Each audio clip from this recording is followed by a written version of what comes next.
नमस्कार, खबर control news में आपका स्वागत है। आज हम चांदनी चौक विधानसभा से कांग्रेस के लोकप्रिय समाज सेवी व नेता अशोक कटारिया जी से क्षेत्रीय मुद्दों पर सीधी बात करेंगे।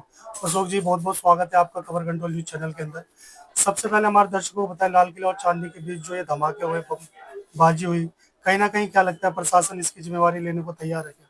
सर, ये तो जो केंद्र के अंदर सरकार होती है उसकी जिम्मेदारी होती है कि सारा कैसे हुआ। ये इतना बड़ा धमाका हुआ है, 50 के करीब आदमी मरे हैं। हम उनके लिए भगवान से प्रार्थना करते हैं कि उनकी आत्मा को शांति मिले। और ये हुआ बहुत गलत हुआ, बहुत निंदनीय है ये। और सरकार को इसके खिलाफ बहुत जबरदस्त एक्शन लेना चाहिए और जितने भी दोषी हैं उनको कड़ी से कड़ी सजा दिलवाई जाए। देखिए सर, आरडीएस की बात की तो फरीदाबाद में पाए गए काफी सारे डॉक्टर इन्वॉल्व थे इसके अंदर भी। कहीं ना कहीं लगता नहीं जो प्रशासन है इन चीजों को भांपने में असफल रही है सर? सर, ये जो टीम है, इन कितनी सारी टीम है, ये कुछ ना कुछ तो करें। हम तो कहते हैं ये पकड़े जाने चाहिए। अब बताओ, जो डॉक्टर हैं जो लोगों को जीवन देते हैं, वो डॉक्टर लोग इनका जीवन ले रहे हैं। ये बहुत निंदनीय बात है। जान लेंगे आपके क्षेत्र की ये घटना है सर। जी। काफी भीड़ भड़का वाला ये क्षेत्र है आपका और काफी व्यापार से लोग जुड़े भी हुए हैं, चाहे वो किसी भी पार्टी से हो, भाजपा से हो, कांग्रेस से हो, अन्य किसी भी पार्टी से हो। लेकिन कहीं ना कहीं आपको लगता नहीं जो यहाँ के जो यहाँ के प्रतिनिधित्व है इन समस्याओं को लेकर जागरूक नहीं है बिल्कुल? सर देखिए, ये लाल किले के आगे अवैध पार्किंग लगी हुई है। जी वो अब अवैध पार्किंग के लिए क्षेत्र के लोगों ने कंप्लेंट भी करते हैं। जब क्षेत्र के लोग कंप्लेंट करते हैं तो वो जो कंप्लेंट पे आते हैं तो वो कहते हैं भाई आपकी कंप्लेंट है। तो होता क्या, अगर वो उसको 10 रुपए दे रहा है, जब कंप्लेंट जाती है तो वो उसको 20 रुपए दे देता है। तो वो और ज्यादा गाड़ियां लगती हैं। हम कहते हैं जो पार्किंग के अंदर इतनी सारी सरकार ने पार्किंग बनाई है तो गाड़ियां पार्किंग के अंदर खड़ी करें। लेकिन इतनी अवैध पार्किंग है कि मतलब चलना नहीं था। मैं बता रहा हूँ, मैं चांदनी चौक में अपना जो एसोसिएशन मार्ग है, जहाँ दोनों साइड टेम्पू लगे हुए हैं, उधर ई रिक्शे वाले लगे हुए हैं। उधर अब जो मॉल बना हमारा नया ओमेस मॉल, उन्होंने एक पटरी पे एक लाइन खींच दी है, इतनी बड़ी सड़क उन्होंने ले ली है। बाकी ऑटो खड़े हुए हैं, ई रिक्शा खड़े हुए हैं। तो ट्रैफिक का इतना हाल है, अगर कोई आदमी हमारी गली में या किसी और गली में आदमी बीमार हो जाए या कुछ ऐसी हादसा हो जाए, कोई हार्ट अटैक आ जाए, तो हम उसको वहां तक लेके नहीं जा सकते। दूसरी बात, अगर हम उसको एम्बुलेंस भी बुला दें तो एम्बुलेंस आ ही नहीं सकती। तो हमने तो कई बार उसकी शिकायत करी है, लेकिन इसकी शिकायत पे कोई फर्क नहीं पड़ता। तो आप चाहते हैं कि जो ये अवैध तरह की जो पार्किंग है क्षेत्र के अंदर उन्हें हटा दिया जाए यहाँ से? नहीं, अब पार्किंग, सारी पार्किंग हटा देनी चाहिए। अब मेट्रो के पास इतनी जो मतलब इतने लोग आते हैं, वहां पे इतनी सारी दुकानें लगी हुई हैं कि लोग चल नहीं सकते। वहां पे इतनी दुकानें, मैं कह रहा हूँ वहां पर इतनी सारी दुकानें कैसे लगी हुई है? एमसीडी क्या कर रही है और सरकार क्या कर रही है? इतनी मतलब आप कभी मेट्रो पे जाओगे, फुआरे वाले रोड पे, मेट्रो पे आपको जाने का रास्ता नहीं मिलेगा। वहां इतनी सारी दुकानें लगी हुई हैं, लेकिन भाई तब क्या कहें? हम तो लोग शिकायत ही कर सकते हैं बस। बिल्कुल। वही सर, दिल्ली की बात करें, दिल्ली में 12 सीटों पे उपचुनाव होने जा रहे हैं सर। आपसे जानने की कोशिश करते हैं, आप भी कांग्रेस के बहुत पुराने सिपाही रहे हो, कर्मठ सिपाही रहे हो, काफी लंबे समय से आपने पूरा का पूरा जीवन ही दे दिया आपने कांग्रेस को एक तरह से देखा जाए तो।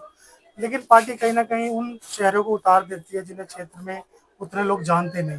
कहीं ना कहीं क्या लगता है इससे नुकसान होता है पार्टी को? सर, मेरे फादर कांग्रेस के यहाँ पे ब्लॉक अध्यक्ष होते थे, कांग्रेस कमेटी के। यहाँ से चुनाव लड़ती थी सुमित्रा जोशी। हम तब से काम कर रहे हैं, मतलब वो जयप्रकाश जी के सारे चुनाव में हमने काम करा। अब क्या होता है कि मैंने मेरी आज उम्र 62 साल की है, तो ये समझो 62 साल से मैं कांग्रेस का ही काम कर रहा हूँ। जब मैं 5वीं क्लास में था, हम जब से नारे लगाते थे कांग्रेस के। हमारा जो चुनाव चिन्ह था वो हाथ का चुनाव नहीं था। उससे पहले 2 बैलों की जोड़ी था, उसके बाद में गौ बछड़ा आया, उसके बाद में हाथ का निशान आया। आज अगर जो चांदनी चौक वार्ड 74 से चुनाव लड़ रहा है, मैं उसको दावा करता हूं कि वो हमारा खाली ये बता दे कि क्षेत्र कहां से कहां तक का और कौन सा क्षेत्र मेरा है। उस आदमी को ये नहीं मालूम कि मेरा क्षेत्र कहां से कहां स्टार्ट होता है। बाहर के आदमी को लाके टिकट देती जाती है और वो एक माफिया बिल्डर है। बिल्डरों को टिकट दे रहे हैं पार्टी, और जो वर्कर है जो काम कर रहा है उसको टिकट नहीं दी गई। तो आज दिल्ली में जो कांग्रेस की स्थिति बिल्कुल दयनीय देखने को मिल सकती है, इसका कारण यही रहा है सर? इसका कारण यही रहा ना कि वर्कर को और कांग्रेसियों को जो वहां रहते हैं उनको टिकट नहीं मिल जाती। जो बाहर से बिल्डर आते हैं उनको टिकट दे दी जाती है। तो क्षेत्र की जनता उनको जानती नहीं है। क्षेत्र की जनता जिनको जानती है उनको टिकट नहीं मिलती, बस और कुछ नहीं है। तो जमीन से जुड़े हुए कार्यकर्ताओं को टिकट नहीं मिलती और ये माना जाएगा कि अगर कांग्रेस फंड में अगर किसी कोई फंड देता है तो उन लोगों को टिकट पहले मिल जाती है। ये तो बिल्कुल जो जो लोग फंड दे देता है उसको टिकट मिल जाती है। अब वर्कर जो होता है उसको इतना फंड होता नहीं देने के लिए, वो तो वर्कर है। अब ये कह दिया जाता है जी आपके पास ये नहीं है वो नहीं है, क्या वर्कर खाली ये रह गया कि दरी बिछाए और झंडे लगाए, चुनाव ना लड़े? वर्कर को, हर पार्टी को चाहिए कि कार्यकर्ता को टिकट देना चाहिए। बिल्कुल मिलना भी चाहिए, और जो जमीन से जुड़े उन्हें तो अवश्य मिलना चाहिए। सर जो 12 सीटों पे जो चुनाव होगा दिल्ली के अंदर, तो जिस तरह से आप खामियां बता रहे हो, और भी 12 सीटों पे आप जैसे भाई मिलेंगे तो वो भी कहीं ना कहीं खामियां बताएंगे, तो इससे नुकसान होगा क्या कांग्रेस को? सर नुकसान कांग्रेस को होगा, लेकिन देखो मेरे को टिकट नहीं मिली, मेरे को इस बात का कोई बात नहीं, पार्टी ने टिकट नहीं दी, लेकिन मैं कांग्रेस पार्टी का ही काम करूंगा, क्योंकि पार्टी हमारी है, वो कैंडिडेट हमारा नहीं है, हम पार्टी के लिए काम करेंगे। जैसे आप कह रहे हो कि पार्टी के लिए आप काम करेंगे चाहे टिकट मिले ना मिले, तो मनभेद तो रहता ही है सर, मन मुटाव तो रहेगा ही सर चुनाव सर में। देखो मन बचाव रहना चाहिए, मैं समझता हूँ जब तक आपको टिकट नहीं मिलती जब तक मन बचाव रखना चाहिए। टिकट मिलने के बाद में चाहे कोई भी कैंडिडेट हो, हमें कैंडिडेट को नहीं देखते, हम लोग पार्टी को देख के काम करते हैं। अब हमें काम करना, हम काम करेंगे। तो जो आपके जो यहाँ से क्षेत्र से प्रतिनिधि बने हैं उनको कहाँ कहाँ लेके जाएंगे आप लोग?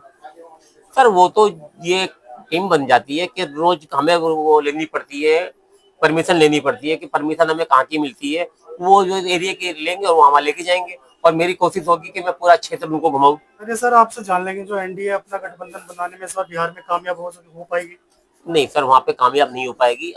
बिहार का हर आदमी, पूरे हिंदुस्तान का आदमी चाहता है कि बदलाव हो, इस बार बदलाव होगा, और हम समझते हैं कि हमारा जो कांग्रेस पार्टी है वहाँ बहुमत में आएगी, और हम जो है तेजस्वी यादव को मुख्यमंत्री बनाएंगे।